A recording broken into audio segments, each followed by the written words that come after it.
Who knew what a powerhouse you were?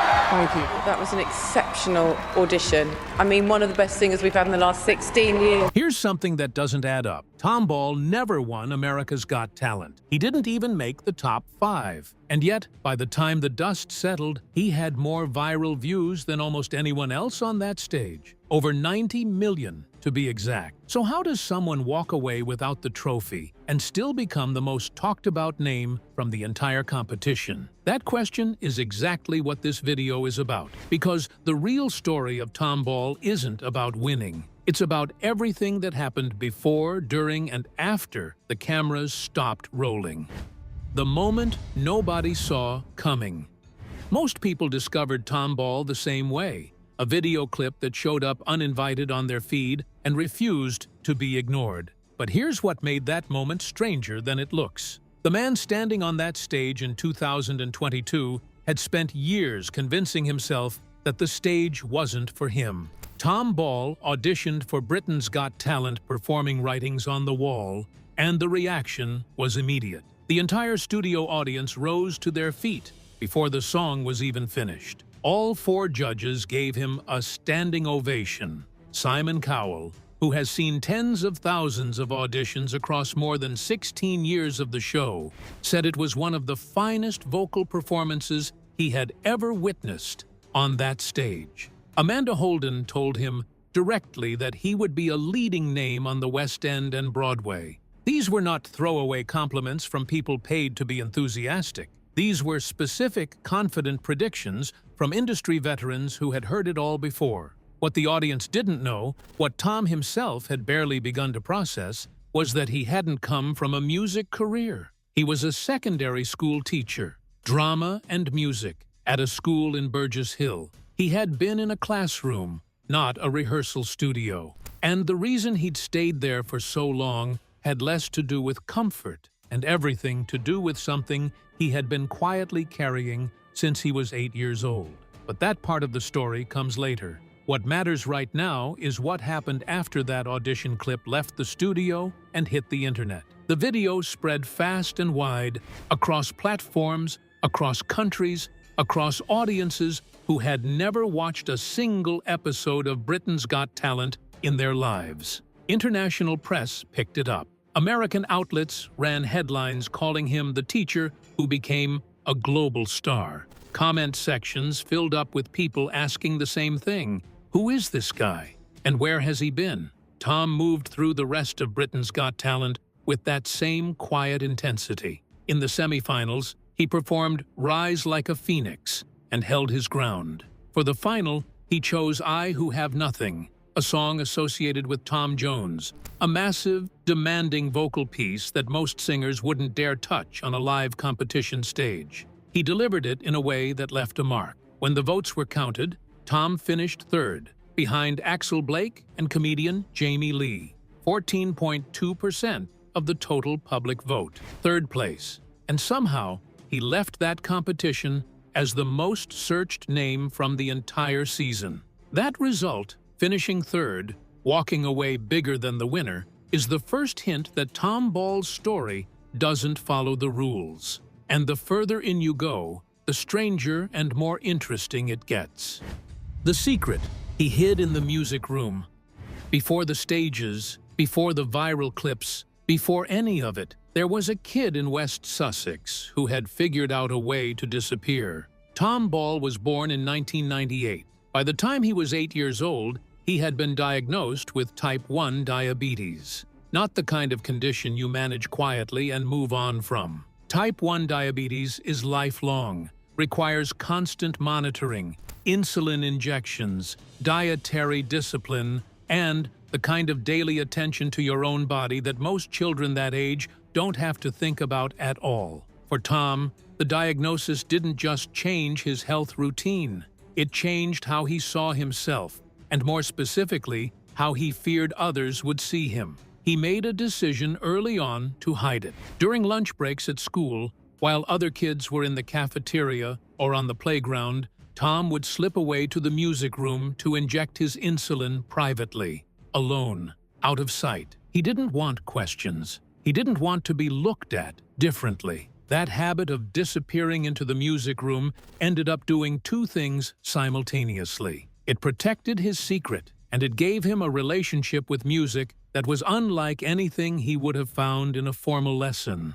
The music room became a refuge before it became a rehearsal space. But the weight of hiding something that significant from everyone around you takes a toll over time. Tom grew into a reserved, introverted teenager who had quietly decided that certain things weren't available to him, including performing. The logic, as he later described it, was straightforward in the way that fear-based logic always is. Someone managing a chronic illness, someone who already felt different, someone who had spent years making themselves invisible. That person doesn't belong on a stage in front of thousands of people. So he didn't try. He funneled everything into academia instead, studied hard, and eventually trained as a teacher. When he got into the classroom, something interesting happened. He was genuinely good at it. His students responded to him. He had a way of communicating passion for music and drama that his students clearly felt.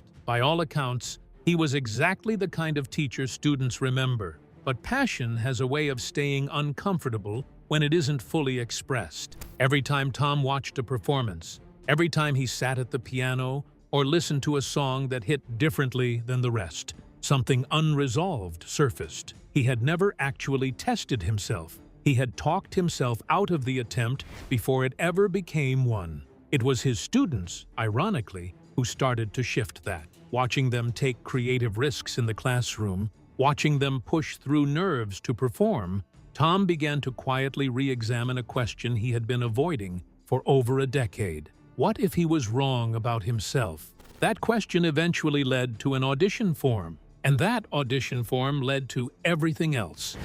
The golden buzzer that changed everything.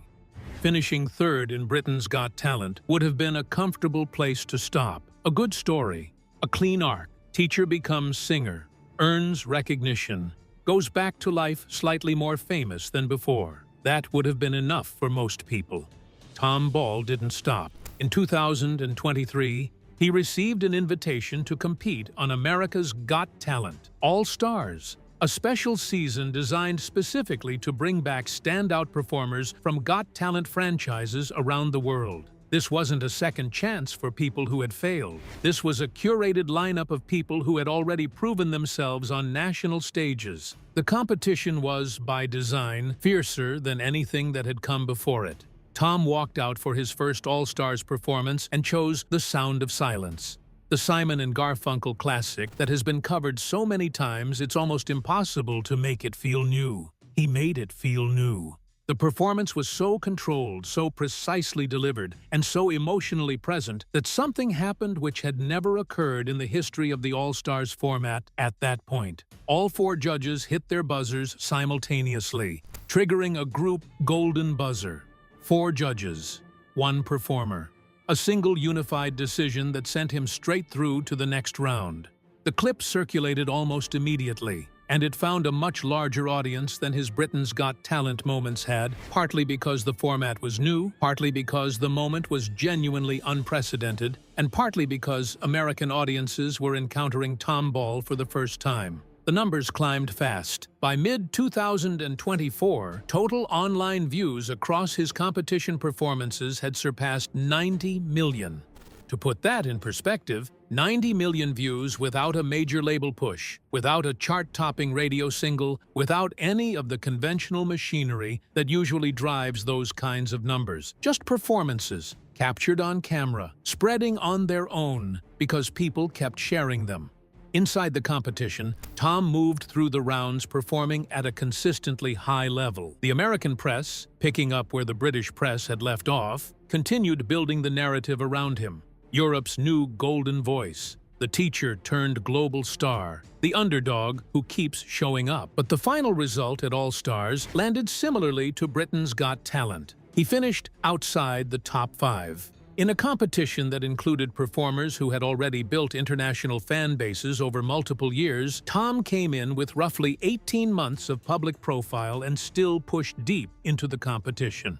The result stung, by his own admission. But what it also did was confirm something that the judges had been saying since that first audition in the UK. Tom Ball wasn't a competition show story. He was an artist who happened to be introduced to the world through competition shows. Those are different things, and the distinction matters more than any placement. The life he was building while the world wasn't watching. While all of this was playing out on television stages and across social media feeds, Tom Ball had a life that existed almost entirely outside the public frame. And he worked hard to keep it that way. He had met Hannah Burtonshaw through a dating app back in 2017, years before anyone outside his school knew his name. Hannah is a pediatric nurse. They built a relationship that survived the quiet years and then, unexpectedly, had to survive something far more disorienting: the sudden, rapid shift from private life to public figure. When Tom's Britain's Got Talent audition went viral, the attention wasn't just on him. It extended, as it always does with public figures, to the people around him. Tom made a deliberate choice early on to keep Hannah, their relationship, and their home life away from the content. No coordinated press appearances as a couple. No social media posts designed to invite followers into their personal space. The relationship existed. It was real. It was important to him. And it was his. That boundary held even as the pressure to share increased. And in an era when parasocial access to celebrities is not just expected, but often demanded, choosing privacy is its own kind of statement. Beyond his personal life, Tom had also taken on a public role that had nothing to do with entertainment. He became an ambassador for Diabetes UK. The condition he had spent his childhood hiding became the thing he now spoke about openly, specifically because he understood what it felt like to be a young person managing something invisible and heavy while trying to appear normal. He began participating in fundraising events, meeting with young patients, and sharing his own story in a way that was clearly deliberate and personal rather than strategic. The shift from hiding his diabetes to advocating publicly for awareness around it is one of the more significant through lines in Tom's story. It represents a complete reversal, not just in terms of public behavior, but in terms of how he understood his own experience. The thing that made him feel separate had become the thing that connected him to others. Meanwhile, the music career was taking concrete shape. He signed with Westway Music. Work began on a debut album. The timeline stretched forward with a clarity that hadn't existed before 2022. What Curtain Call actually meant. The album was called Curtain Call, and the title wasn't accidental. Released in 2024, it is 22 days until my debut album Curtain Call releases worldwide. It was Tom Ball's first full-length statement as a recording artist rather than a competition performer. And it landed. 8 tracks from the album reached #1 on international iTunes charts. The record broke into the top 5 overall. For someone whose entire public career had begun less than 2 years earlier, those were numbers that the industry took seriously. The album also did something that competition show success rarely does on its own. It gave Tom a catalog, something that existed outside of viral moments and television appearances, something people could return to, listen to on their own time, share with people who had never seen the performances. A body of work that could outlast the news cycle. And that's a distinction that matters enormously in an industry where attention is cheap and longevity is rare. Around the same time, he joined the Good Times Christmas Tour alongside the Overtones, 26 consecutive shows across the festive season. This wasn't a cameo or a guest spot. It was a full touring commitment, night after night, in front of live audiences who had paid specifically to be there. The kind of work that builds a real career rather than just a public profile. And Tom showed up for every single one of those nights with the same standard he had brought to the competition stages, which told the industry something important about who he was when the cameras weren't rolling. He also appeared on The Masked Singer, expanding his reach into a completely different audience demographic, while maintaining the vocal standard that had defined his competition appearances. It was a smart move, not because it was flashy, but because it introduced him to viewers who consume music television very differently from Got Talent audiences, widening the base without diluting what made him distinctive. By the end of 2024, with the album performing, the tour completed, and his social media numbers continuing to climb, Tom began looking ahead. A new single titled Timeless was scheduled for release in mid-2025. Plans for a solo tour were forming. West End and Broadway, exactly what Amanda Holden had predicted from that very first audition, were being discussed as genuine targets rather than distant possibilities. What made all of this feel different from the typical post-competition trajectory was the pace. Most talent show alumni get a brief window, 6 months, maybe a year, before the cultural conversation moves on. Tom was still building momentum 2 years out. The audience hadn't moved on because he hadn't given them a reason to. Every new project answered the question people were quietly asking, is this person the real thing? And every time, the answer came back, yes. The distance between where he started and where he was standing had become almost impossible to measure. A secondary school teacher in Burgess Hill, I'm a secondary school teacher, who injected insulin alone in a music room at lunch, and now an artist with 90 million views, a charting debut album, a completed national tour, and a solo run on the horizon. The part that actually answers the question. So what really happened to Tom Ball? The short version is this. He got famous, stayed grounded, built something real, and kept going. But that version leaves out the part that actually makes the story worth telling. Tom Ball's career is unusual, not because of the heights he reached, but because of the gap between what the public narrative said he was and what he was actually doing. The narrative said underdog, comeback story, teacher who got lucky. I was a teacher that just wanted the opportunity to sing. But luck is a strange word for someone who had been developing a voice in private for 20-plus years before anyone asked to hear it. The talent was never the surprise. The timing was. And timing, unlike talent, is something you can't rehearse for. The pressure that came with the spotlight was real and documented. He admitted to exhaustion after back-to-back performances. He acknowledged that the expectations of a growing fan base created a weight that was different from anything he had prepared for. Critics emerged, some questioning whether his illness narrative was being used strategically to generate sympathy. He didn't engage with those publicly. He kept working. And in an environment where public figures tend to either over-explain themselves or disappear entirely when criticism surfaces, that quiet consistency said more than any response could have. What distinguishes Tom Ball's trajectory from the standard competition show arc, the one where someone peaks during the season and then slowly fades, is that he treated the television exposure as a beginning rather than an achievement. The shows were the introduction. The actual work came after. That reframe is harder than it sounds, because the competition show environment is designed to feel like an endpoint. The final, the winner, the verdict. Most people who go through it absorb that framing and carry it forward. Tom seemed to understand instinctively that the verdict didn't belong to a panel of judges. It belonged to what he did next. His diabetes didn't stop being a daily reality because he became famous. The insulin injections, the monitoring, the discipline required to keep his body functioning properly under the physical demands of a touring and recording schedule. All of that continued invisibly alongside everything the public could see. His need for privacy didn't disappear because audiences wanted access. His marriage didn't become content just because that would have been easier to manage. And his ambitions didn't shrink to fit the ceiling that competition show alumni are often assumed to have. The one that says you're allowed to be a local success story, a feel-good footnote, but not a genuine long-term force in the industry. By 2025, Tom Ball had done what almost no one in his position manages to do. He had converted viral momentum into a genuine, ongoing career.